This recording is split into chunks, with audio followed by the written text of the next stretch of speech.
Texas Jack at the Alamo by James Rice. Horsemen rode into the fort in small groups from all directions. The most famous volunteer was Davy Crockett from Tennessee. Their numbers rose to 150. Texas Jack says that after old Davy came with his fiddle and started them fandangos, the old church became the liveliest place around.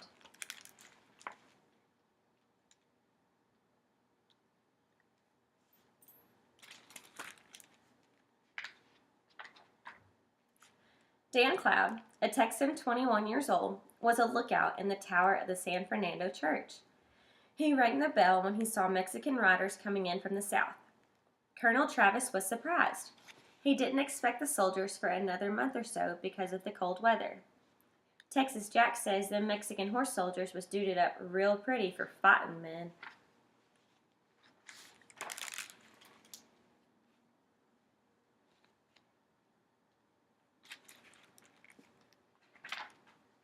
The first horsemen were followed by supply carts, and then foot soldiers marched in long lines.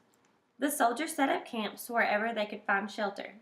The Mexican leader was General Santa Anna, a hard-seasoned veteran of many battles. Texas Jack says there was sure something building up. He bet San Antonio hadn't seen that much excitement in a month of Sundays.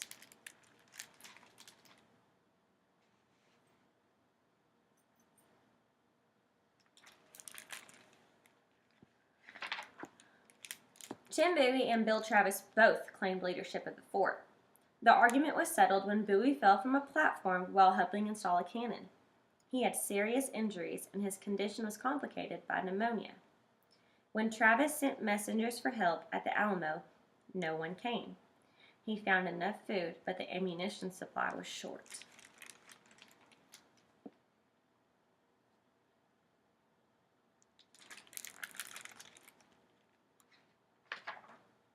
Meanwhile, Santa Anna's forces marched into the plaza in front of the San Fernando Church, and the dragoons waved their long knives. It looked like the whole world was filling with Mexicans.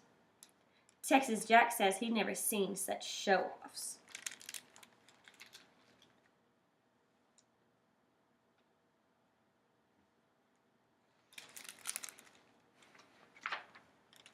Every day, more Mexicans marched in. Davy Crockett was the best shot on either side. He often stood on the wall and fired at any soldier who showed himself. The Mexican short rifles were unable to hit Quacky, as they called him. They learned to run for cover when they saw him on the wall with his buckskins and long rifle. 6 men came from Santa Anna's camp to dam off the Texans' water supply. Texan sharpshooters got all 6. It wouldn't have helped to have dammed the canal. The Texans had a well inside the fort. Texas Jack says he was glad nobody was taking shots at jackrabbits that day.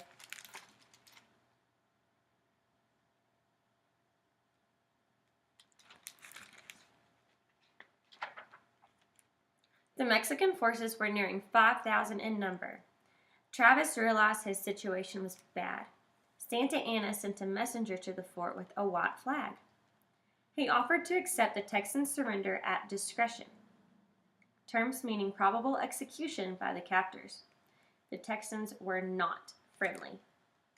Texas Jack says that Mexican sure didn't waste a lot of time getting back to where he was out of range.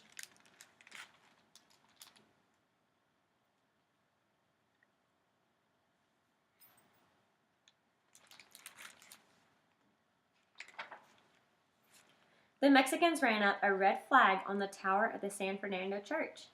Somebody back in their camp played a chilling tune on a trumpet. It was a degüello, and it meant no quarter would be given the Texans. The Mexicans kept up around-the-clock bombardment with rifles and cannon. Every night, under cover of darkness, the cannons were moved closer. The constant bombardment weakened the walls of the Alamo and kept the defenders from getting any rest.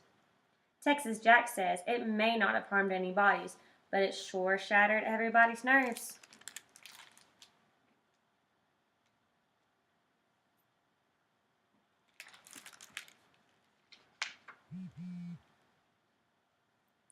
On the 9th day of the siege, James Bonham returned from Gonzales with 32 reinforcements. The Texans celebrated until 3 a.m. Texas Jack says things would have turned out different if more of them reinforcements Travis had showed up.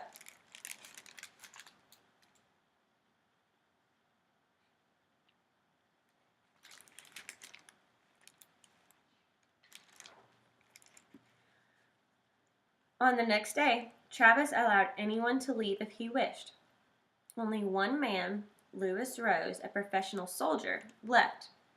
He said he did not come to the Alamo to die. He had proven in previous battles that he was no coward. Texas Jack says nobody even noticed when he crossed the line to stay.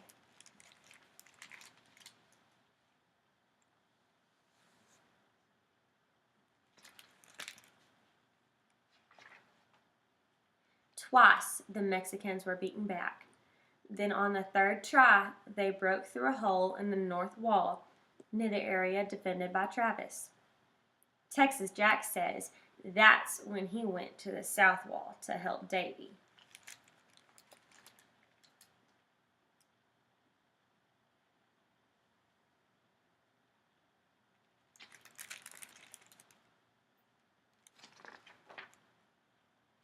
Travis was one of the first Texans killed. He was caught by a rifle ball between the eyes. The Texans who had ammunition left didn't have time to reload as the attacking infantry poured through the breach. Texas Jack says he wished he could have helped more, but he just couldn't handle them Texas long rifles.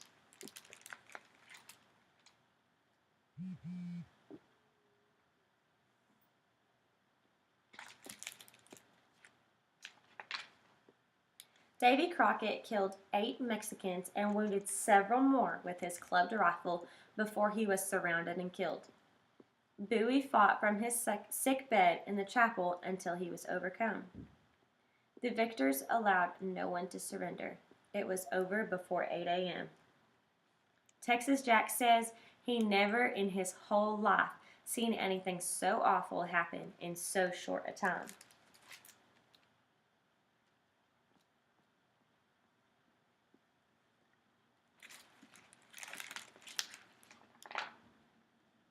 "15 civilians survived, including Mrs. Dickinson and her daughter, the only Anglos. The Mexicans lost 1,544 men. Of the Texans, 182 were killed, including 3 Mexicans and 14 whose identities weren't known."